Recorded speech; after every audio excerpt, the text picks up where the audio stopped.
Hi friends, ಎಲ್ರಿಗೂ ನಮಸ್ಕಾರ. ಇನ್ನೂ ನಮ್ಮ ಚಾನಲ್ನ ಸಬ್ಸ್ಕ್ರೈಬ್ ಮಾಡ್ಕೊಂಡಿಲ್ಲ ಅಂದರೆ ಈಗಲೇ ಸಬ್ಸ್ಕ್ರೈಬ್ ಮಾಡ್ಕೊಳ್ಳಿ. ಈಗ ಯುದ್ಧ ನಡೀತಾ ಇರೋ ಒಂದು ಕಾರಣದಿಂದ ಎಲ್ಲ ಕಡೆ ಗ್ಯಾಸ್ ಸಿಲಿಂಡರ್ ಸಮಸ್ಯೆ ಆಗಿದೆ. ಅದರಲ್ಲೂ ಕಮರ್ಷಿಯಲ್ ಅಂದರೆ ಹೋಟೆಲ್ಗಳು ಈಗಾಗಲೇ ಸುಮಾರು ಹೋಟೆಲ್ಗಳು ಕ್ಲೋಸ್ ಮಾಡಿದ್ದಾರೆ. ಇನ್ನು ಕೆಲವು ಕಡೆ ನೀವು ನೋಡ್ತಾ ಇರ್ಬೋದು, ಒಲೆಗಳನ್ನು ಉಪಯೋಗಿಸ್ತಾ ಇದ್ದಾರೆ. ಅದರಿಂದ ಎಷ್ಟಂತ ಅಡುಗೆ ಮಾಡೋಕ್ಕಾಗುತ್ತೆ. ಈಗ ಹೋಟೆಲ್ನಲ್ಲಿ ಪೂರಿ ಆಗಲಿ ಅವೆಲ್ಲ ಮಾಡೋದಕ್ಕೆ ಆಗಲ್ಲ. ಯಾವುದೋ ಸಣ್ಣ ಪುಟ್ಟ ಅಷ್ಟೇ ಮಾಡ್ತಾರೆ.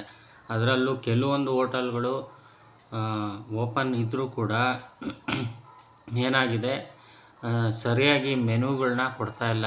ಅರ್ಧ ಮೆನು ಇದ್ದರೆ ಅರ್ಧ ಮೆನು ಇಲ್ಲ. ಅಷ್ಟು ಸಮಸ್ಯೆಗಳು ಈಗ ಶುರುವಾಗ್ತಿದೆ. ಆದರೆ ಇದ್ರ ಮಧ್ಯದಲ್ಲಿ ಈಗ ಅಫಿಷಿಯಲಾಗಿ ಏನು ಗ್ಯಾಸ್ ಸಿಲಿಂಡರ್ಗಳು ಮನೆಗಳಿಗೆ ಸಮಸ್ಯೆ ಆಗುತ್ತಾ ಅನ್ನೋದನ್ನು ನೋಡೋದಾದರೆ ಖಂಡಿತ ಸಮಸ್ಯೆ ಇದೆ. ಆದರೆ ಭಯ ಪಡೋವಂಥ ಅವಶ್ಯಕತೆ ಇಲ್ಲ. ಯಾಕಪ್ಪ ಅಂದರೆ ಏನು 21 ದಿನವರೆಗೂ ಒಂದು ಸಿಲಿಂಡರ್ನ ಯೂಸ್ ಮಾಡ್ಬೋದು ಅಂತ ಹೇಳ್ಬಿಟ್ಟು ಅನೌನ್ಸ್ನ ಮಾಡಿದ್ದಾರೆ. ಅದಕ್ಕಾಗಿ ಯಾರೂ ಭಯ ಪಡೋವಂಥ ಅವಶ್ಯಕತೆ ಇಲ್ಲ. 2 ಸಿಲಿಂಡರ್ ಇದ್ದಂಥವರು ಬುಕ್ ಮಾಡೋದಕ್ಕಾಗಲ್ಲ. ಒಂದು ಸಿಲಿಂಡರ್ ಇರುವಂಥವ್ರು 21 ದಿನ ಆದಮೇಲೆ ಉಪಯೋಗಿಸ್ಬೋದು. ಸೊ ಯಾರೆಲ್ಲ ಸಿಲಿಂಡರ್ಗಳನ್ನ ಇಷ್ಟ ಬಂದಂಗೆ ಉಪಯೋಗಿಸ್ತಾಯಿದ್ರೋ ಆದಷ್ಟು ಕಡಿಮೆ ಉಪಯೋಗಿಸೋದು ಒಳ್ಳೆಯದು. ಯಾಕಂದರೆ ಸಡನ್ನಾಗಿ ಖಾಲಿ ಆದರೆ ಇಮ್ಮಿಡಿಯೇಟಾಗಿ ಕೆಲವು ಕಡೆ ಸಿಗ್ತಾಯಿದೆ. ಕೆಲವು ಕಡೆ ಕೆಲವ್ರು ಹೇಳ್ತಾ ಇದ್ದಾರೆ, ನಾವು ಬುಕ್ ಮಾಡ್ತಾಯಿದ್ದೀವಿ ನಮ್ಗೆ ಸಿಗ್ತಾಯಿದೆ ಅಂತ. ಆದರೆ ಕೆಲವೊಂದು ಕಡೆ ಸಿಗ್ತಾಯಿಲ್ಲ, ಅದು ನಿಜಾನೇ.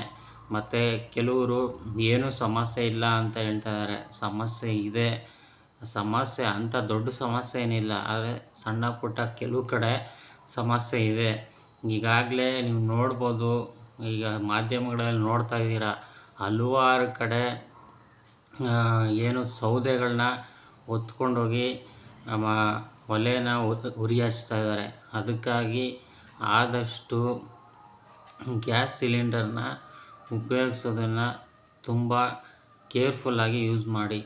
ಈಗ ಬೇಕಾಬಿಟ್ಟು ಮೊದಲಿನ ಥರ ಸಿಗಲ್ಲ. ಮೊದಲಾದರೆ ಈಗ ಅಫಿಷಿಯಲಾಗಿ ಬುಕ್ ಆಗಿಲ್ಲ ಅಂದರೂ ಕೂಡ ಎಲ್ಲೋ ಹೋಗ್ಬಿಟ್ಟು ತೊಗೊಂಬರ್ಬೋದಾಯಿತು. ಒಂದು 100-200 ಜಾಸ್ತಿ ಕೊಟ್ಟರೆ ಕೊಟ್ಬಿಡ್ತಾಯಿದ್ರು. ಇವಾಗ ಅಲ್ಲೂ ಕೂಡ ಸಿಗ್ತಾಯಿಲ್ಲ. ಅಲ್ಲೂ ಹೋದ್ರೂ ತುಂಬ ಹಣ ಕೇಳ್ತಾಯಿದ್ದಾರೆ. ಕೆಲವು ಕಡೆ ಈಗ ಏನಾಗಿದೆ ಅಂದರೆ ಸಿಲಿಂಡರ್ ಸಿಗ್ತಾಯಿದೆ, ಆದರೆ ಅವರು ಇಷ್ಟ ಬಂದಂಗೆ 3,000-4,000 ಡಬಲ್ ರೇಟ್ನ ಕೇಳ್ತಾಯಿದ್ದಾರೆ. ಅದಕ್ಕಾಗಿ ಆದಷ್ಟು ಉಪಯೋಗಿಸೋದನ್ನು ಕಡಿಮೆ ಮಾಡಿ, ನೋಡಿಕೊಂಡು ಮಾಡಿ. ಮುಂಚೆನೇ ಮುಂದಾಲೋಚನೆ ಬೇಕು ಅನ್ನೋದು ಈ ಒಂದು ಟೈಮಲ್ಲಿ ತುಂಬ ಇಂಪಾರ್ಟೆಂಟ್ ಆಗುತ್ತೆ. ಯಾಕಪ್ಪ ಅಂದರೆ ಈ ಕೊರೋನಾ ಬಂದಾಗ ಎಷ್ಟು ಲಾಕ್ಡೌನ್ ಆಯಿತು ಹೇಳಿ, ಏನೆಲ್ಲ ಸಮಸ್ಯೆ ಆಯಿತು. ಆ ಸಮಸ್ಯೆ ಈಗ ಬರುವಂಥ ಚಾನ್ಸಸ್ ಇದೆ. ಈಗ ನೋಟ್ ಬ್ಯಾನ್ ಆದಾಗೂ ಕೂಡ ಎಷ್ಟು ಸಮಸ್ಯೆ ಆಯಿತು. ನಮ್ಮ ದುಡ್ಡು ನಮಗೆ ಸಿಗ್ತಿತ್ತು. ಆದರೆ ಅಲ್ಲಿ ಪರದಾಟ ಎಕ್ಸ್ಚೇಂಜ್ ಮಾಡ್ಕೋಬೇಕಾದ್ರೆ ಎಷ್ಟೋ ಜನ ಕ್ಯೂವಲ್ಲಿ ನಿಂತ್ಕೊಂಡ್ಬಿಟ್ಟೆ ಅಲ್ಲೇ ಹಾರ್ಟ್ ಅಟ್ಯಾಕ್ ಆಗೋಯಿತು. ಅದೇ ಥರ ಈಗ ಒಬ್ಬರು ಒಂದು ಕಡೆ ಏನಾಗಿದೆ, ಸಿಲಿಂಡರ್ಗೋಸ್ಕರ ಕ್ಯೂ ನಿಂತ್ಕೊಂಡಿದ್ರು. ಹೋಗ್ಬಿಟ್ಟು ಅಲ್ಲೇ ಅದೇ ಜಾಗದಲ್ಲೇ ಅವರು ಹಾರ್ಟ್ ಅಟ್ಯಾಕ್ ಆಗಿ ಸತ್ತೋಗಿದ್ದಾರೆ. ಸೊ ಏನಾಗ್ತಿದೆ, ಎಲ್ಲರ ಆರೋಗ್ಯನೂ ಒಂದೇ ಥರ ಇರೋಲ್ಲ. ಕೆಲವ್ರಿಗೆ ಏನಾಗ್ಬಿಡುತ್ತೆ ಅಂದರೆ, ಈ ಥರ ಸಮಸ್ಯೆ ಏನಾದ್ರು ಬಂತಂದರೆ, ಮುಂಚೆ ಲಾಕ್ಡೌನ್ ಆಗಿತ್ತಲ್ಲ, ನೋಟ್ ಬ್ಯಾನ್ ಆದಾಗ ಇಷ್ಟೆಲ್ಲ ಸಮಸ್ಯೆ ಆಯಿತು, ಆ ಥರ ತೊಗೊಂಡ್ಬಿಡ್ತಾರೆ. ಆದರೆ ಅಷ್ಟು ಭಯ ಪಡೋವಂಥ ಅವಶ್ಯಕತೆ ಇಲ್ಲ. ಆದರೆ ಆದಷ್ಟು ಇತಿಮಿತಿಯಾಗಿ ಬಳಸೋದು ತುಂಬ ಮುಖ್ಯ. ಈ ಒಂದು ಯುದ್ಧ ಎಲ್ಲಿ ಗಂಟ ಹೋಗುತ್ತೆ ಅಂತ ಗೊತ್ತಿಲ್ಲ. ಯಾಕಂದರೆ ಮುಂಚೆ ಈಗ ಮೊನ್ನೆ ಯುದ್ಧನ ನಿಲ್ಲಿಸ್ಬೇಕು ಅನ್ನೋ ಥರ ಇತ್ತು. ಆದರೆ ಈಗ ಯುದ್ಧನ ಯಾವುದೇ ಕಾರಣಕ್ಕೂ ನಿಲ್ಲಿಸಲ್ಲ ಅಂತ ಒಬ್ರಿಗೊಬ್ಬರು ತುಂಬಾ ದ್ವೇಷದಿಂದ ಯುದ್ಧ ತುಂಬ ಭಾರಿ ಮುನ್ನುಗ್ತಾ ಇದೆ ಅಂತಲೇ ಹೇಳ್ಬೋದು. ಅದಕ್ಕಾಗಿ ಎಷ್ಟು ಎಫೆಕ್ಟ್ ಆಗ್ಬೋದು ಅಂತ ಹೇಳೋಕ್ಕಾಗಲ್ಲ. ಎಫೆಕ್ಟ್ ಆಗೋವಂಥ ಚಾನ್ಸಸ್ಸು ತುಂಬಾ ಇರುತ್ತೆ, ಅಥವಾ ಇಲ್ಲದೇನೋ ಆಗುತ್ತೆ, ನಿಂತೋದ್ರೂ ನಿಂತೋಗ್ಬೋದು. ಅದಕ್ಕಾಗಿ ಆದಷ್ಟು ಏನು ನಾವು ದಿನನಿತ್ಯಕ್ಕಾಗಿ ಗ್ಯಾಸ್ ಸಿಲಿಂಡರ್ ಆಗಿರ್ಬೋದು, ಇದನ್ನೆಲ್ಲ ಏನು ಉಪಯೋಗಿಸ್ತೀವಲ್ಲ, ಆದಷ್ಟು ಇತಿಮಿತಿಯಿಂದ ಉಪಯೋಗಿಸೋದು ಒಳ್ಳೆಯದು. ಯಾಕಪ್ಪ ಅಂದರೆ ಈಗ ಅಡುಗೆ ಮಾಡೋದಕ್ಕೆ ಸಿಲಿಂಡ್ರೇ ಇಲ್ಲ ಅಂದರೆ ನಮ್ಗೆ ಊಟನೇ ಸಿಗೋಲ್ಲ.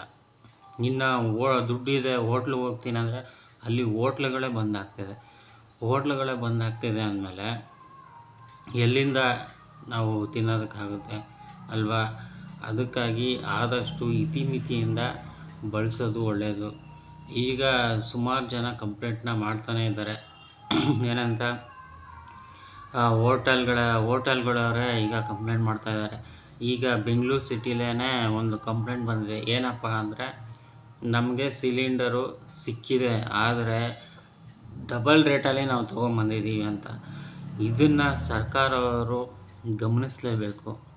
ಆದಷ್ಟು ಎಲ್ಲಿ ಈ ಥರ ನಡೀತಾ ಇದೆ ಇದಕ್ಕೆ ಕಡಿವಾಣ ಹಾಕೋದನ್ನು ಸರ್ಕಾರ ಕೈಗೊಳ್ಳಲೇಬೇಕು. ಇಲ್ಲ ಅಂದರೆ ಸಾರ್ವಜನಿಕರಿಗೆ ತುಂಬ ಸಮಸ್ಯೆ ಆಗುತ್ತೆ.